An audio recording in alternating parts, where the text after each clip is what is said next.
You've been here before. Not this video, this feeling. That moment when your day repeats itself so perfectly it scares you a little. The same conversation, the same scroll, the same smile you didn't mean. And you catch yourself thinking, is my life looping?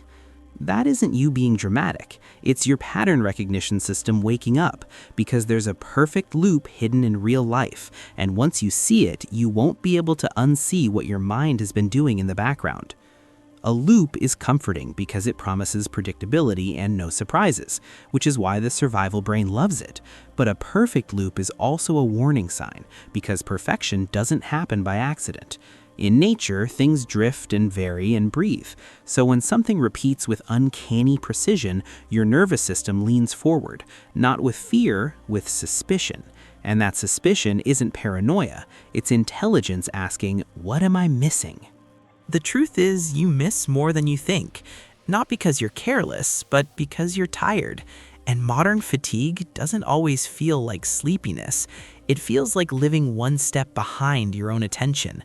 You open your phone and forget why, walk into a room and lose the thread, answer "I'm fine" too quickly and realize your body didn't agree.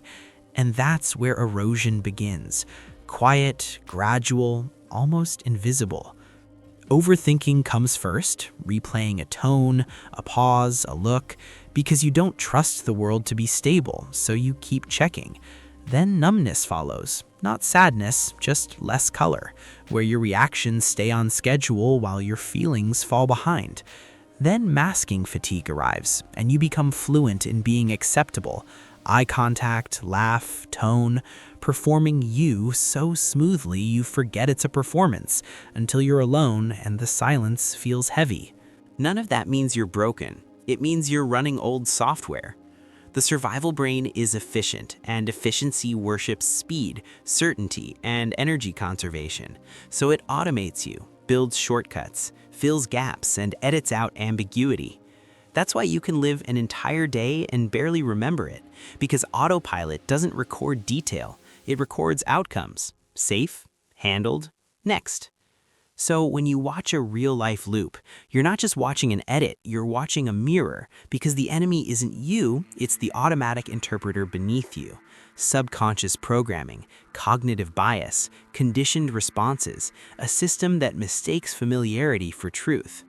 Loops don't just trap time, they trap meaning, and the more familiar the motion becomes, the easier it is to stop asking what it costs you.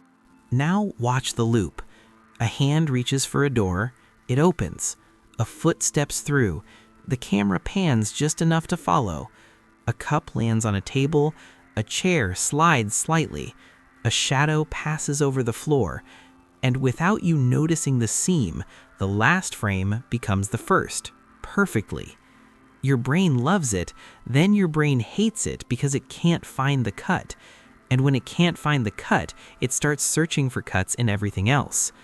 You'll feel that search as a tiny irritation, a pressure behind the forehead, an urge to replay.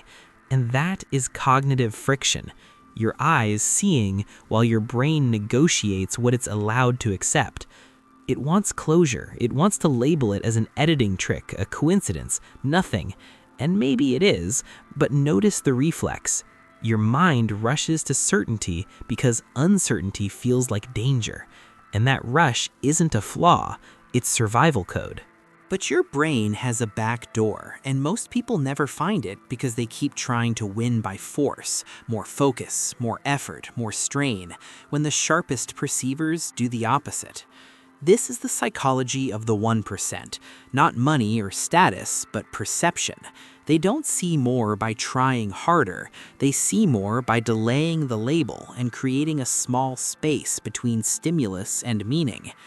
Inside that space, you become sovereign, because the moment you pause the automatic interpretation, you can rewrite it, not with optimism, with precision. Quiet habits do it, letting your attention rest on the seam you want to skip, holding stillness without rushing to explain it, watching the first interpretation arrive and asking for the second, separating signal from noise, intuition from anxiety, truth from familiarity, and letting internal alignment change what your mind allows you to perceive.